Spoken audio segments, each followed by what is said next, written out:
Not because you want to, but you have to. Be bold and no time to be bashful. Grab life by the horns like a natural. Be sharp, be quick, and be agile. Never ever let a competitor catch you. Stay ahead of whatever is trying to pass you. Though it's not a race, sometimes that's how you gotta operate.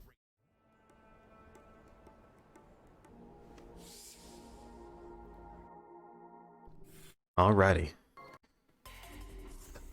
So, hello everyone. Samuel Ray, aka Dr. Sam here. I wasn't originally planning on doing a running commentary over this footage. However, kind of ran into an issue when trying to upload this. So apparently this Japanese YouTuber multi-channel media network called UUUM Network is copyright claiming any portion of this video that doesn't have my voice over it. So if there's even like a 35-second period of time where I'm not talking, they're legitimately just automatically copyright IDing it and trying to claim it as their footage, as if they own the game, as if they're Sega, and any portion that doesn't have me talking is stolen footage from, you know, copyrighted footage from one of their YouTubers, which I looked it up. It's a Japanese YouTuber who played the game on a stream, but he had a webcam on. So clearly, since there's no webcam here, and it's my voice in the videos, you know, the footage, it's literally just, you know, they're just claiming it. It's really dumb.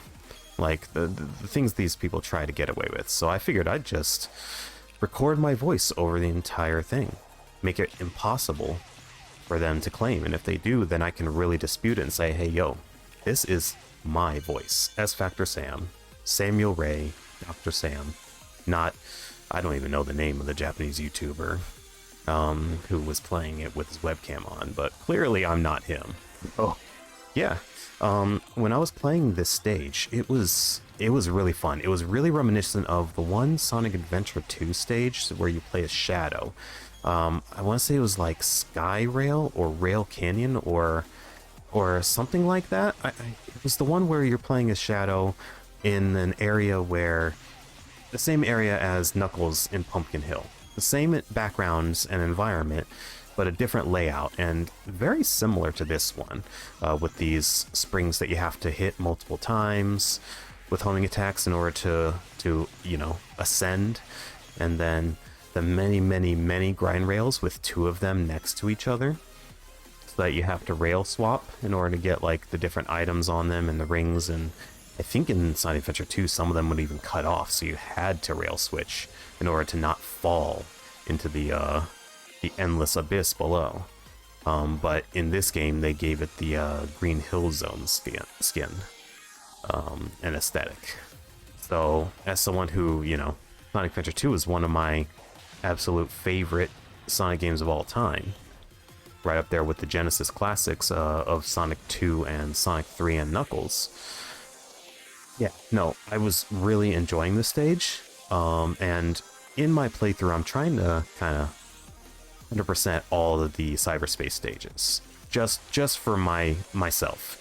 There was one on the first island that I simply couldn't, and it was oddly enough, the tutorial stage. I think they purposely made that the hardest one to get the S rank time on.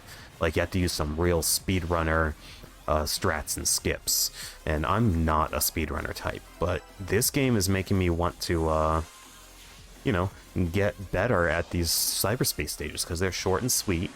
They're fun though, with the branching paths based on player skill, and so it really actually is kind of scratching that itch and making me understand speedrunners a little bit.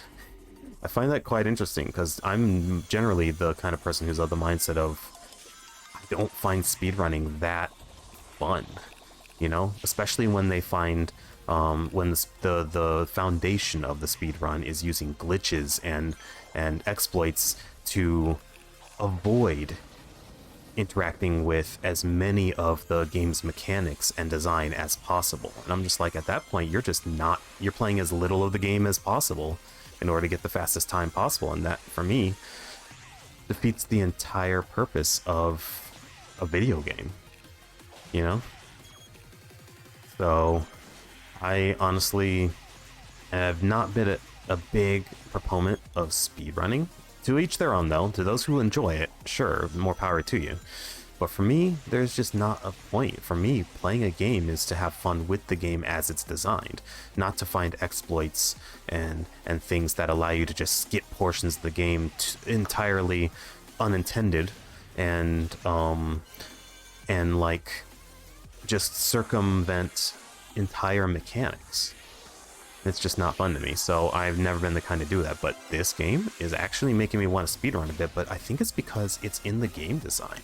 They're building in the skips. They're like, we know what skills and abilities we're giving to the players, so let's, you know, build in branching pathways, multiple ways for them to seed through these cyberspace stages, you know, and it's more a matter of skill rather than exploits. And I think that's what's needed for me to enjoy speedrunning something, is when it's built into the game, so to speak.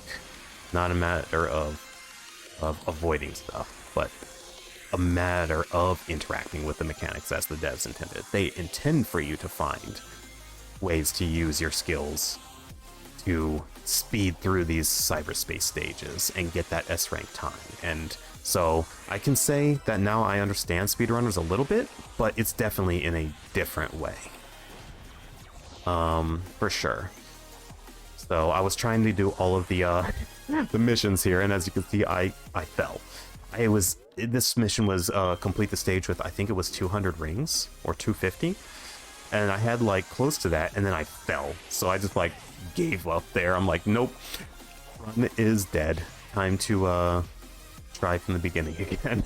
So that was kind of funny, honestly. You saw me pause there. I was actually like slightly defeated. I'm like, wait, what? I was like, no way. You know, I just went off careening in just the wrong angle. So that was kind of funny. But yeah, no, I'm loving Sonic Frontiers, honestly. It's a great game.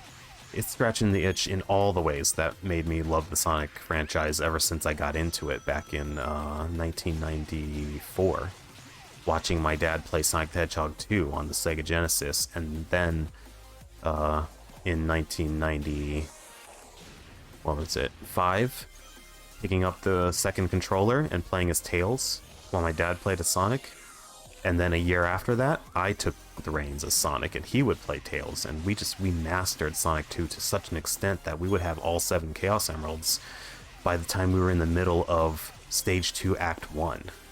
So, literally the third section of the game, we would have all 7 Chaos Emeralds. Then he would just, you know, let me go supersonic and just blast off. Just go through all the stages like crazy. Just obliterate them. And man, it's fun. I mean, it's just good times, good memories. It's the reason I play video games now, is just those kind of memories and those kind of connections that I've made with family and friends through them. Games are great, especially when you're playing with people that you are close to or that you care about. So that's kind of what you know, the foundation of my love for video games. And okay, it was clear with 100 rings. I misread. So yeah. This commentary track is going to be entirely unedited, by the way, because I have to fill up as much of the space as I can with my voice to avoid this UUUM media copyright, you know, false copyright claiming. Since apparently they think they own all footage of the game without any voicing over it. So yeah, I'm just gonna kind of jabber away about the game and whatever I'm doing. But yeah, no, I actually just finished recording a video about the Game Awards, my takes on the nominees and who won each of the Game Awards categories, and then my take on who I would nominate, with less, you know, less strict categories, of course, less strict requirements, that is. So I would, if the game didn't exactly have to release, you know, in 2022 for me to nominate it. But, yeah, oh, as you can see here, I'm also taking different pathways than I usually was, because I'm now going for the S rank time in the gameplay footage. Really trying to shave those seconds off so I can hit that threshold. And not many games have made me actually have a desire to do that. So this stage was the first one that really pushed me to optimize my runs. I've never been one for optimization in anything that much. I prefer fun over optimization. I'm very much of the mind that too much optimization optimizes the fun out of the game. But as you can see, the devs put a lot of different ways you can progress through the stages. So optimizing here is actually interacting with the developer's design in new ways, which has always been a strength of the Sonic franchise. The better you get at it, the more pathways you unlock, the more, you know, the more skilled you get, the better the game gets. And that's one thing I've loved about the Sonic games. They lost sight of that for a little bit through some of the 3D games, where there was less room. See, like here, I'm experimenting with, okay, can I go onto those parts of land over there to maybe skip a portion of the rail grinding? It didn't work out. But that's the experimentation that actually has made the optimization of the runs of this stage more fun. And it's actually kind of nice. Like, I understand speedrunners in that way. Like, maybe I can sometime in the future I can get into no glitch speedruns. Maybe that's my category of speedrunning that I would enjoy. Actually, now that I think about it, I just realized that in real time. But maybe that's my category. Optimizing, playing the, your runs of the game through interactions with the intended design. That actually would be much more my style.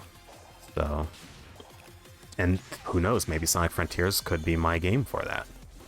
Testing my speedrun times for these S ranks against others. Hey, there's an idea for some new content, so if you think you'd enjoy seeing that, just let me know in the comments. Say, try speedrunning, or something of that sort. Give it a try.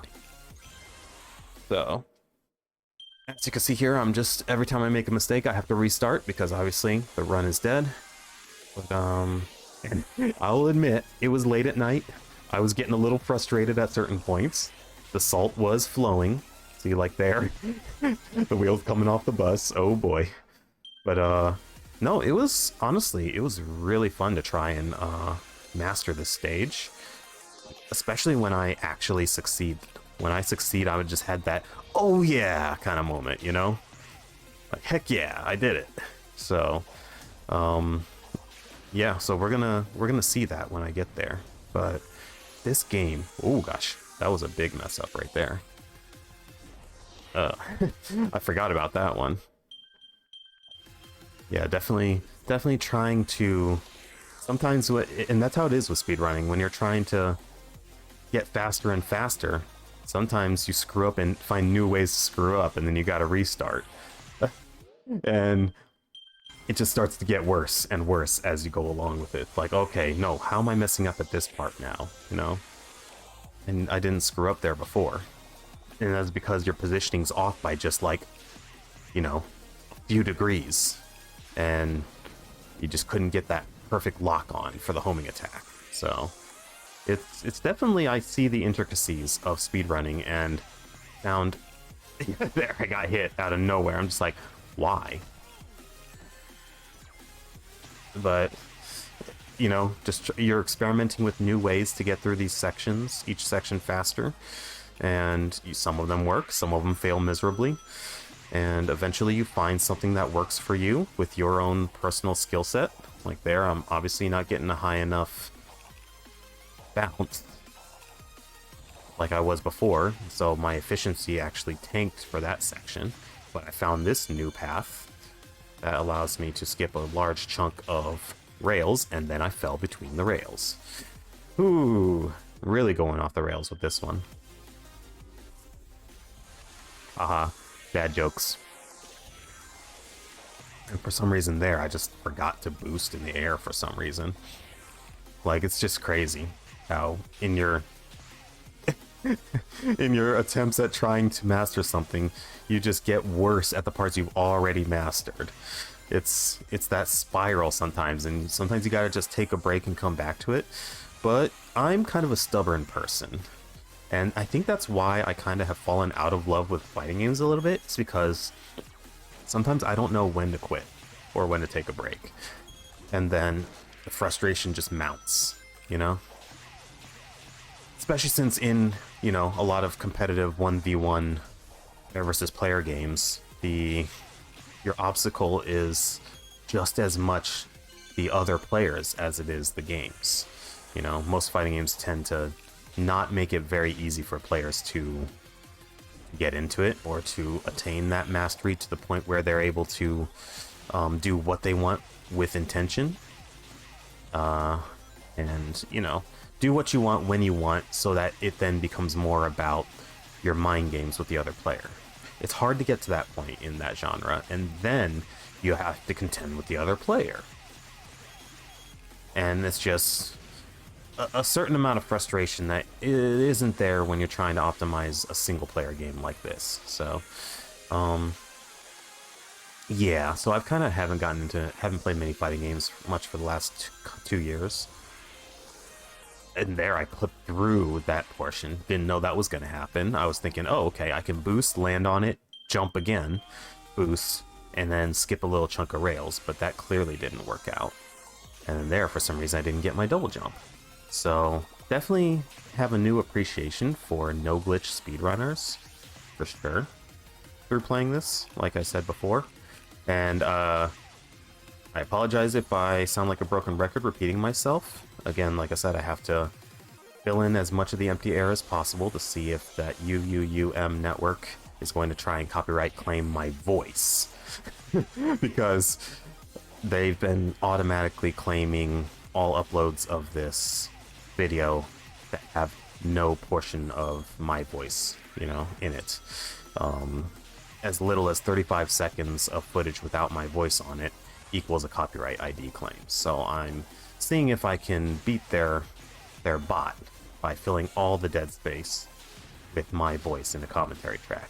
But, you know, if this ends up being something that y'all enjoy a bit more than just my, you know, raw gameplay, because I know when I'm playing these games off stream, I have trouble speaking into the microphone. I have trouble saying what I'm thinking all the time, because personally, I'm generally on my own time by myself. I'm a quiet person. I'm more of a quiet, introspective type. So if I'm like playing a game by myself, I have trouble speaking. I'm completely silent. Unless I'm exclaiming about something crazy that happened, and I'm just like, what the heck, you know? Aside from that, I tend to not speak a lot playing games by myself. It's easier to get into that performer mode if I'm, you know, live on stream and I know there's at least one person watching. But there's the S rank. That's the moment where I just had to take a deep breath and be like, yes, I did it. Finally, I did it. And I did it by a good margin too. So that was such a satisfying feeling. And that's why I say, I think I finally understand speedrunners now more than ever in my life. And like I said just now, I realized maybe no glitch speedrunning could be something I could give a try. And also try watching more of and stuff like that.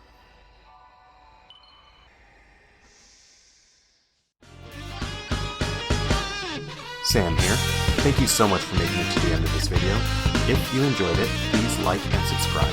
That'll help me out a lot as I try to grow this channel and figure out what kind of content I want to continue making for you all. Also, feel free to comment your favorite parts or any other feedback and suggestions you might have. I'll see you there or in whatever I upload next. Have a good one.